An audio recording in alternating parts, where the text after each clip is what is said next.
well coached and great players. So time's yours.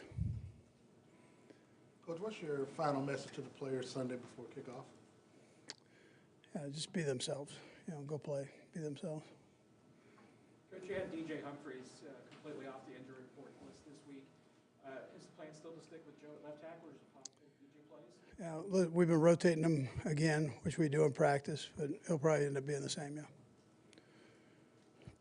You guys try to keep everything the same, and you've done a really good job of that over the years, but does this feel any different for you, the championship game? That's a loaded question because it feels different than a regular game because of you're in the championship game, but at the same time we try to keep things as consistent as you can with all the extra this and but no, you understand that there are two teams in the AFC, two teams in the NFC playing, and that's it. So yeah, you get it. As far as practice and player schedules and that kind of thing, is it pretty much a normal week though of any other Sunday? Yeah, normal week. Andy, I wonder if you could get back to 7 years ago, the first time some of these guys went to an AFC championship game. The mood in the locker room, the confidence, just the atmosphere as they prepare, how different is that from 2018 to now? Yeah, listen. You'd have to ask them. I mean, they've all reacted the same way. They've come out and they've practiced hard and try to get themselves ready the best they can. I mean, I haven't noticed a big difference other than they know what the schedule is and they go with it. So. But were there more nerves maybe back 6 years ago? Yeah. Like I said, I'm not sure how to quantify that. Just I didn't get in there and look at that part of it. I mean, the guys, they'd probably all be different on how you weighed that out. But. At this level, Coach, do coaches feel, I'm not talking about you necessarily, but in general, do NFL coaches feel the pressure at this point? I don't know if it's the pressure. I think it's just that you're excited to get going. Just like the players will be excited to get going, you're excited to get going. I mean, it's great competition when you get to this level, and that's why you're in the business. So, best against the best. Andy, I didn't get a chance to talk to him after the game on Saturday. What do you think is the biggest takeaway that Mike kind of gather from starting his first playoff game? If it is indeed the same on Sunday, how he might use that to his and your guys' benefit? Yeah, not much seems to rattle him. He's a smart kid and kind of gets in and does his job. He saw what Allegretti did last year, stepping in, and I think he just handles it. And if he's going, then he's going. So. Okay. All right, good. All right, thank you.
who's been in these games for so long, what's the message you send to the team as they get ready for this and just making sure that, you try to take things as normal as possible for such a big game?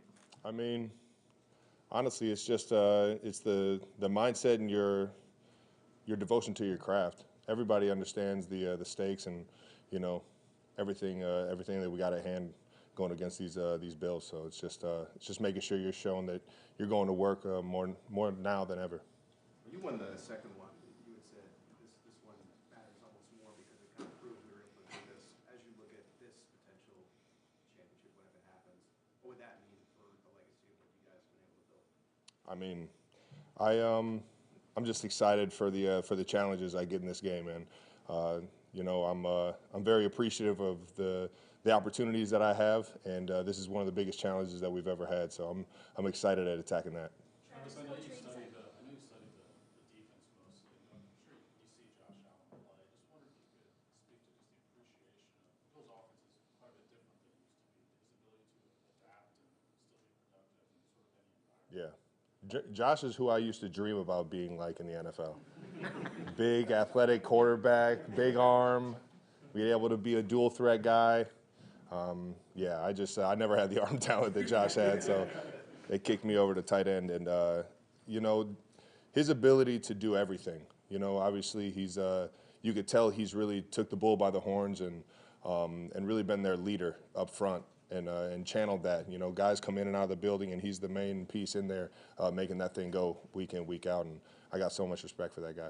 Travis, against the Texans, did you actually feel refreshed energy-wise from the time off in some way you can quantify? And with that, I mean, how much is playoff energy? Man, I'll tell you what, it's just it's something that you got to build together. I think it brings everybody closer together in the building. You get that time off, but everybody's working their tail off, leading up to these big moments and these big games. I was joking with everybody, man. I was wishing the season would just fast forward when we're in November, man. I want to start playing meaningful competition, and it's just it's so much fun being in here with a coach like Andy Reid, who lets everybody show their personalities, and it really just bonds everybody a little bit tighter. Just your own legs. I mean, just how it felt running out there that day. Did it feel any different than 3 weeks before or a month before? When I'm out there, I'm running at full speed. But I guess some of the broken tackles, you could say I had some more fresh legs than typical. Following up on that question, actually, Coach Reid said this week that one of the things that he appreciates about you the most is the positive energy you bring into the building. And I remember you saying once that a coach said to be the fountain, not the drain. Yeah, my college coach, Butch Jones, said that one. Are there any other positive mantras like that you think about, And- especially weeks like this, where you're headed into a big game, you just try and keep that energy up? I mean, it's really just become a culture here. I'm not the only one doing it. Everybody does it here, and it's a fun group to be around. Especially when you add some of the younger guys in, you get a new, fresh kind of feel to the locker room, and it's just everybody keeps you in tune and keeps everything new and fresh, and it's a fun atmosphere to be around. Sorry, this is a little off-game topic, but earlier this week, Javion, with Operation Breakthrough, you gave him the Super Bowl. Yeah. I was just wondering if you could speak to that, in your relationship with Javion. Well, Javion, I've known him since he was literally, I think it was first, second grade at Operation Breakthrough. Him and his family, who he's been through the program, and now that he takes advantage of, everything that the city has to offer, everything that the Ignition Lab has to offer. He has his own clothing brand. So he's done a lot of cool things with his life, and it's just cool to see him be a leader to his brother, to set a good example, and show everybody in the community exactly what Operation Breakthrough and the Ignition Lab can offer. Class 2, right here. Trav, how have you feel like you've grown as a player since your first AFC championship game till now? And then with your teammates, some who haven't been in this situation before, what are you telling them, or what type of message are you giving them to make sure that you've been on both ends of this game, that you come out on the top end of it? Well, just don't let the lights, blind you. It's a big moment. You're going to hype it up yourself because you've been dreaming about moments like these. And the biggest thing is that you're good enough. You don't got to be anybody that you're not. You don't got to force yourself to be greater than who you are. We work our tails off to be exactly what who we are. And it's just now it's just time to go out there, have fun, and just cut it loose. Don't let the lights, shorten your steps or stutter your feet. Trav, when you were talking about fresh legs just a little bit ago, when you hear oh, he's washed, or oh, he's slower than he used to be, how does that make you feel? I mean, did it make you feel any kind of way? No. I laugh at it. It's fun, man. As long as I'm going out there and we're winning, baby, that's all that matters. Thank you, Travis. Have a good one, guys.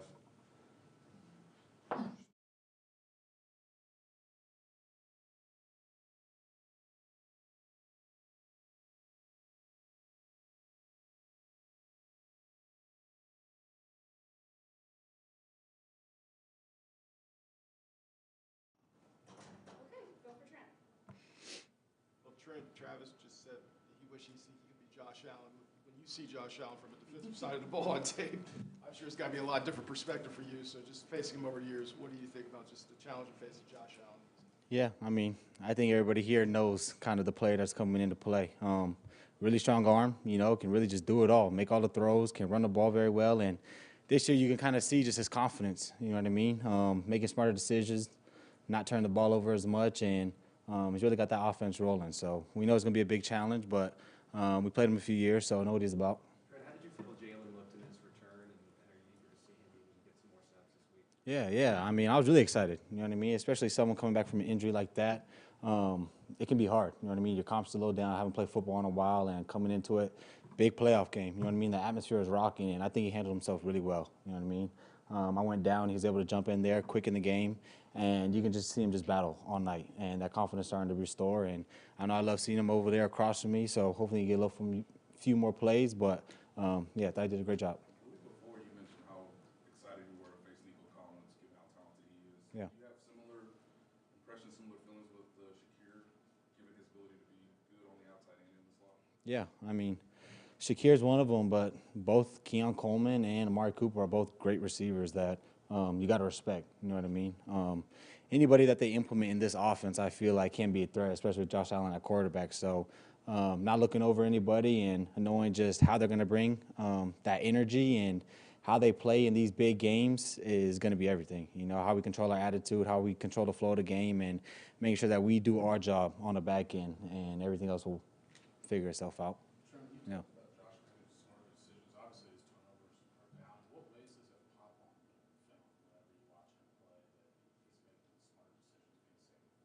Yeah.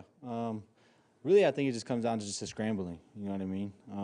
When you look back in the past, he is one of those guys that is obviously going to get out of the pocket, is going to use his feet really well and buy time for his receivers. And in the past, you may take a few deep shots or just throw the ball out there, just having this guy make a play. And this year, he's either just tucking it and running it, or if you don't see it, kind of just throwing it away. And for me, that just shows growth.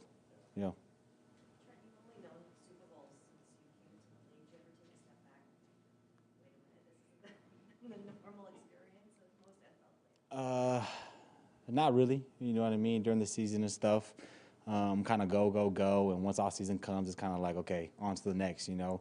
But I definitely feel like just this past week talking with Dion Bush, I remember yesterday he kind of sat back and kind of looked at all of us and was just like, do you know just how unheard of it is to be in the AFC Championship 7 times, you know, year after year after year? And just hearing guys like that, or just even guys like DeAndre Hopkins coming in here and just being like, oh, it's like the first time I've gone this far in the playoffs.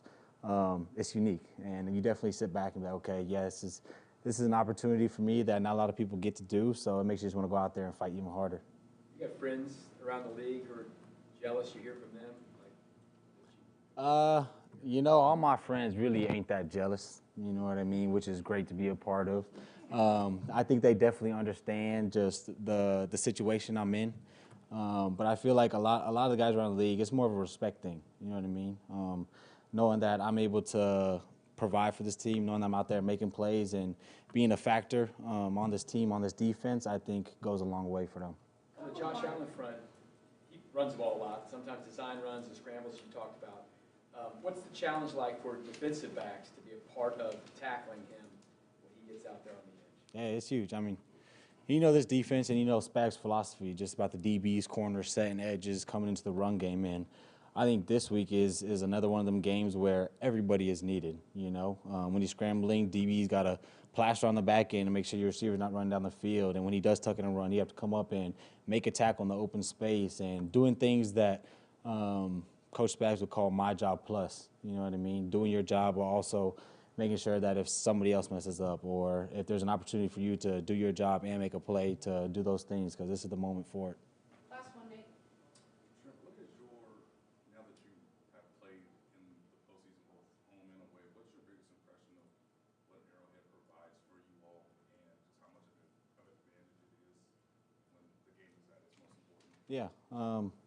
I mean, I always talk about energy, you know what I mean? And last year being in away games, I never felt like our energy lacked, you know what I mean? Because I think our team as a whole already just has so much energy, and we already know what we need to do when we go on the field. But when you get to go out there and it's a 3rd and short, or it's a red zone 4th down, and, you know, that heart's pumping and you just feel the moment.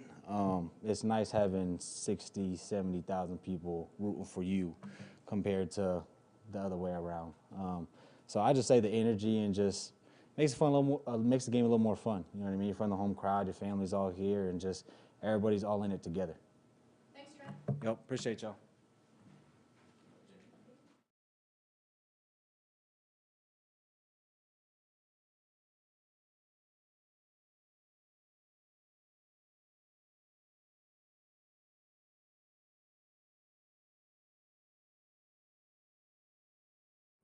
Charles, a lot of people come off the injury you had. Sometimes takes them a long time to get back to full strength. I guess you seem to be faster than that. How do you feel like you've been able to accomplish that and look like the same player? Tiffany Morton and Greg. Those two have been like very, very essential on like my comeback from this injury. And then God at the forefront of it all. I've had a lot of nights where I've prayed about this and my recovering and being at where I need to be to help this organization win big games, and it's happened. I hope it continues to happen because that's truly what I want, to be able to give back to everybody that has been patient with me and my time here. How difficult was it for you not to play in the Super Bowl last year? It was tough. It was tough, super tough. It being my former team, it being the biggest stage you can play on, and big stage is what I thrive on, what I love, what I want, what just keeps me like searching for the next thing to do is to play in big moments and make plays. You know, so it was tough. It was crazy, but hopefully, you know, we get the opportunity to do it again. And I've had a couple anxious like nights where I'll be up to like 1 o'clock in the morning listening to music, just telling myself like everything gonna be good. Coming leading up into this game, cause it's gonna be when we do play, it'll be 363 days from when I got hurt. So it's a big thing for me personally, and that energy will be channeled to making a few plays out there on that field. Charles, you knew exactly the days, 363 days. Mm-hmm. Has this been a count in your head internally just since that last game with Baltimore? Somebody mentioned it to me, and then I was like, damn, it has been like, it's coming up for real. So I've just been praying a lot, you know what I'm saying, making sure I'm doing everything that I can to be physically up to par for what it's going to take to win this game. How about the discipline? A lot of folks talk about Josh Allen and everything he does, but he's got a great line in front of him protecting. What are the things that they do well that make it so difficult to get to him? They work well together. Games and stunts, they man them up, so it's kind of hard to pick them off and do things like that. And they obviously know who their quarterback is, so they know where they're protected at as far as how guys are going to rush. So that's, I think, the biggest thing I see. They have a really good set of tackles. David Edwards, I remember him when we were training in L.A. And then their younger dude, 64, big, I think he's really good. And the center is a veteran, has been around. So they have guys that on that line that understand who their quarterback is, understand the assignment, and they do their job. I mean, well, they only allowed 13 sacks in the regular season. So. And just how about your thoughts on Josh Allen? He's a different kind of cat. I think he's a beast. I think Josh Allen is top 5 in the league, bar none. I think this has been his best year. I have the utmost respect for him, to be honest. Like, I think he's a baller, bro. Charles, how important is rush lane discipline going to be this week? It's very important. I mean, you got to say everybody plays him. But I think I don't think you can just like pitter pat with the line. Then you have to be aggressive but smart at the same time. There's a balance that you got to have. Charles, a lot of people have taken notice of George Karlaftis' motor, so to speak. I wonder what it is you see in him that has enabled him to do what he does. I think it's more than that. They try to box George in as a motor guy, high effort guy, but he's a skilled rusher. He's a skilled rusher. He knows what he does well and beats guys with it, and he showed up in the playoffs when it matters most. I just tell George, join the party and strip the ball. Yeah, you know what I'm saying? But nah, George is a great player. He can rush. He can play the run. Complete guy, can drop. So he's done everything that this organization has asked and has been consistent since he got in. Couple more. Anything else? Thanks, Charles. Appreciate y'all.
Excitement level right now. I mean, you're one of the guys who hasn't been to multiple straight AFC.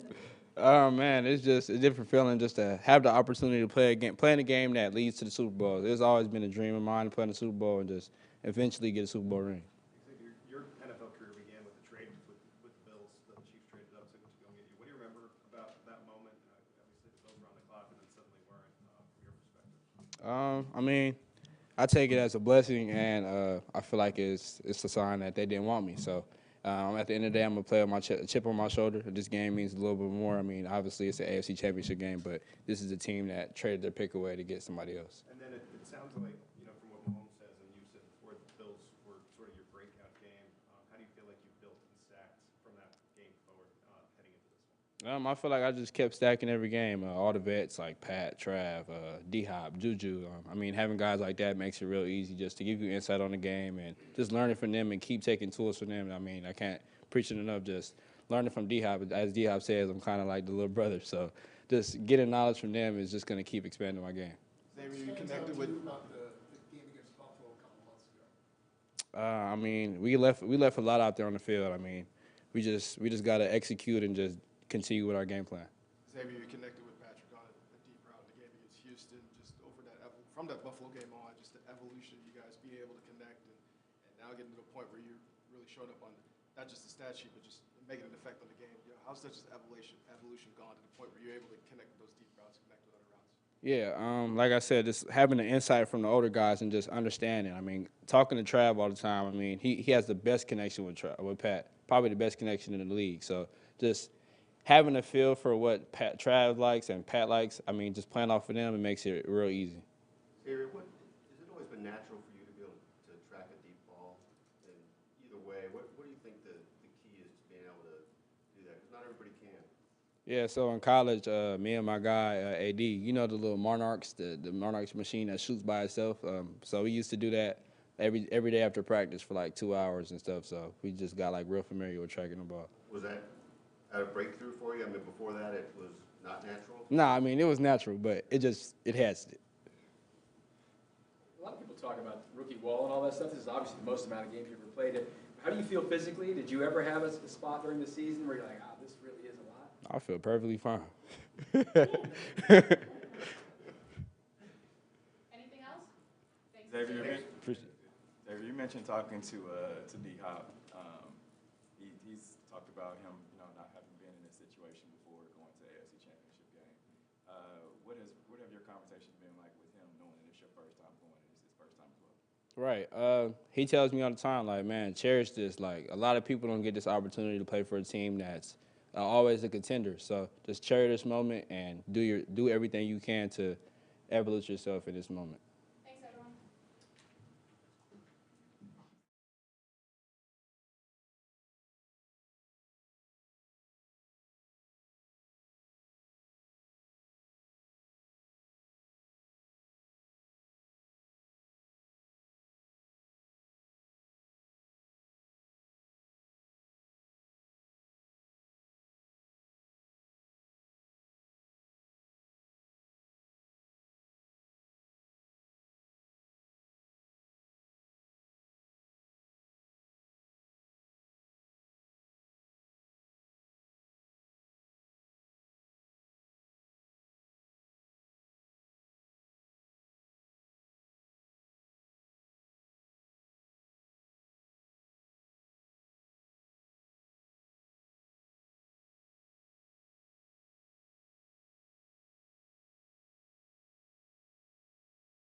George, we've asked everybody about Josh Allen and just, what that challenge presents. What did you learn from that first game you guys played against him to now that you see differently on film that knows it's just going to be a different way or maybe a lot of the same?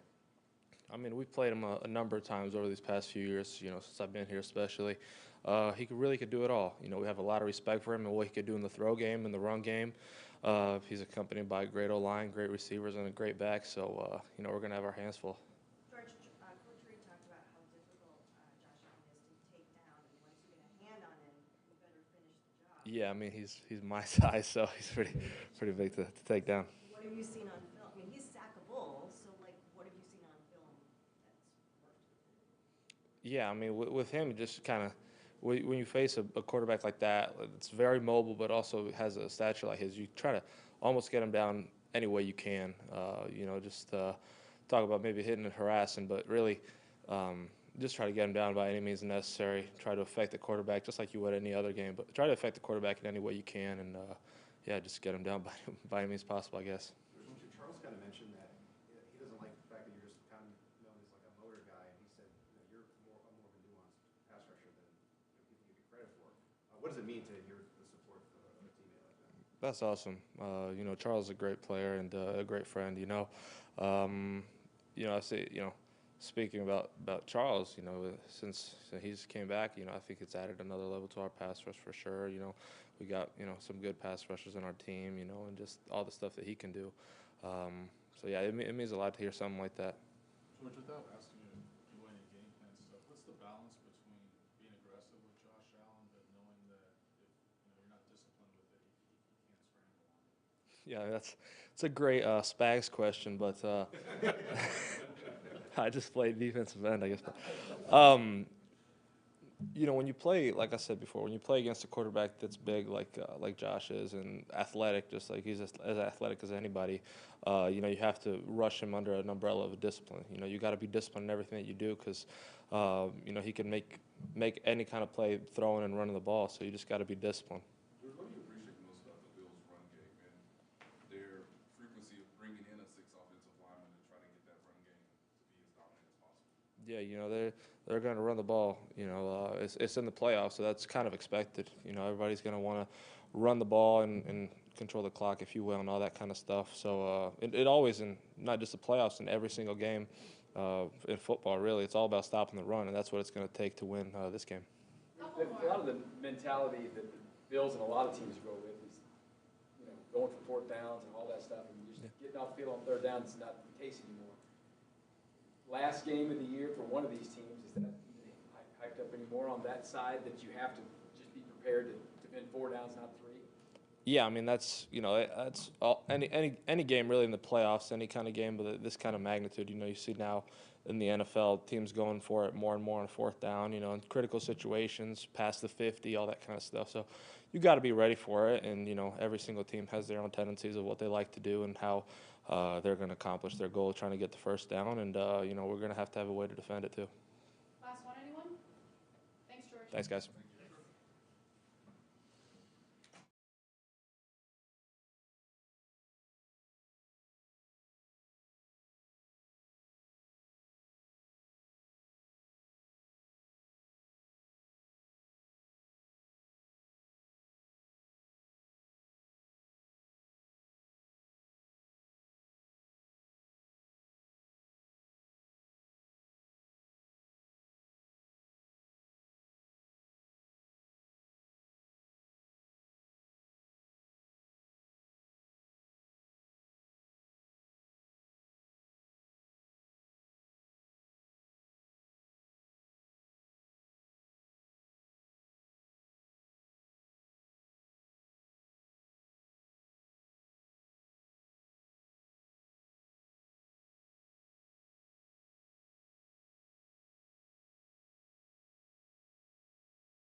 days to kick on?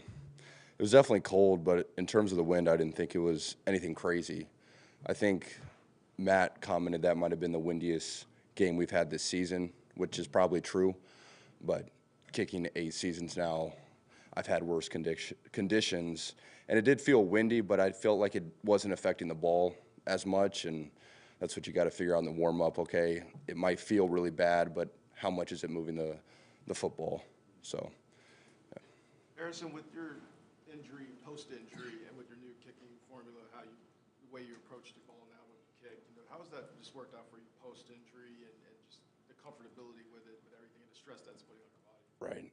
So I didn't have pain, in the knee from kicking with that form, right? So some people have said that form's caused it, but, I started doing that at least the entire 2023 season. That was my best season. I didn't have any pain or issues there. And then in 2024, it just kind of popped up on me. And I wonder if it's something that a lot of kickers get just from the torque on that knee. There was at least 2 kickers this year that I talked to, and they're like, yeah, man, I think I got the same thing. Like, I probably need to get it, worked on a little bit.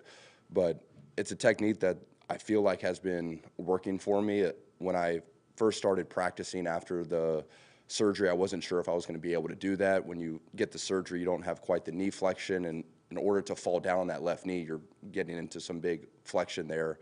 So it's funny, for the first, couple times of kicking just on my own, I was skipping and I wasn't falling on that knee. And I was like, wow, okay, I guess I'm going back to this kind of like pre-ankle injury form. But as soon as I got put into a team, period situation, pressure's on, I was immediately falling down. I think I'm just reverting back to what I've been doing the last year or two and how I've been able to make pressure kicks. So when I get in that pressure situation, I just go back to falling down.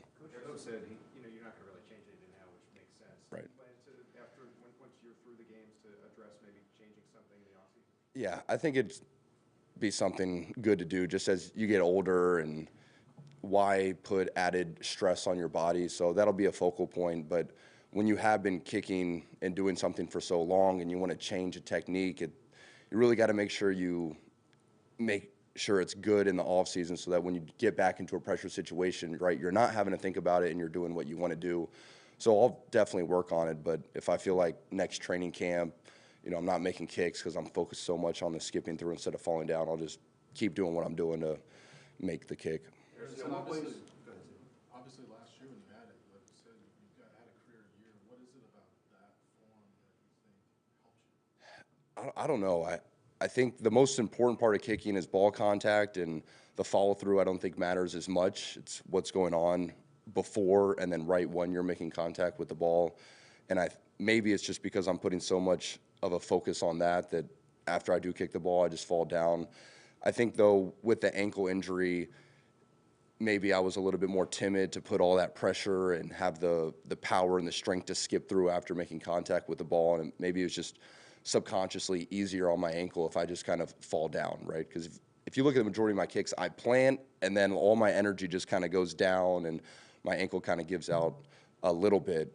But sometimes in practice I'll skip through and it works out. And I think a lot of kicking is just the feel and focusing on making the kick, and whatever happens after the fact I don't think matters as much as what's going on before it. This may or may not be related, but in what ways does kicking in the postseason sort of intensify or challenge your focus in ways that it doesn't in the regular season? I think the weather makes it difficult. I mean, if you're a Chiefs player, you've got outdoor games. If you're playing at home and you have to deal with 20-degree weather and the ball doesn't fly as far. I think also, I believe 2019, we got the heater under the field. That's helped out a lot. But like the practice field doesn't have a heater underneath, so it can be very hard and difficult to perform and do what you've kind of been practicing all of the offseason, all of training camp when it's warm and sunny out and perfect field conditions. I think with the playoffs, as an outdoor team, you have to adapt a lot more to the wind, the field conditions. You have to change your expectations. The ball's not going to fly as far. So going out into a warm-up and expecting to hit the same distance of field goals and kickoffs, you're going to feel pretty demoralized when you go out and it's cold. So you got to change your expectations and do the best you can with that situation. But the more I just focus on what I can control and that ball contact, the better the results are. It doesn't help to be worried about the conditions, which are going to be there for both teams. Does it really require any change in mindset or anything like that, really, or it's? I think the change in mindset is understanding that the weather is going to affect the distance, so not getting too hard on yourself. And it's nice, we had a couple indoor practices, and you go in there and you bang the ball and you're hitting it really far and high, and that's kind of nice to know, okay, you can still hit powerful kicks, and then outdoors it's not going to fly as far, and you got to be confident. That's probably the biggest thing, just being confident no matter the conditions. Last one, Todd. Harrison, I know you guys, you've used an app or something, you check the wind, you're always doing Right. that stuff. This morning I was watching the weather, they said it's not going to be windy. Can you verify that with your app?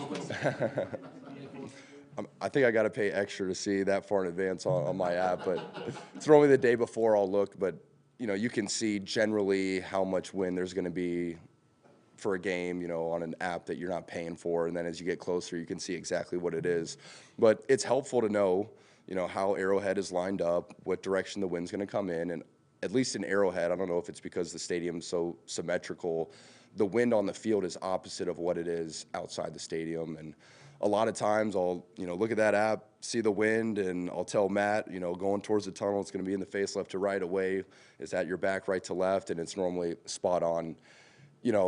I think I like to be prepared as much as I can, but being prepared the night before for some windy conditions and knowing exactly what the wind's going to do doesn't make that big of a difference. I could just walk into the stadium and feel it, and maybe it's just a experiment I like to do. But I think the more you know, the more you can visualize it before the game and just, prepare as best you can. But once you get out there, you got to trust it, no matter if it's gusting or doing some crazy stuff. Trust what you did in the warm-up, your plan for where you're aiming or how the lean the ball is going to be. And as a punter, obviously, there's a lot more you got to deal with. When are you going to do a pooch punt? How are you going to drop the ball because the ball's moving in the air? There's a lot more that punters and obviously Matt have to deal with. I think that's why people say punters are more athletic than kickers. We just kick a still ball. They got to kick a moving ball. Thanks, Harrison. All right. Thank you.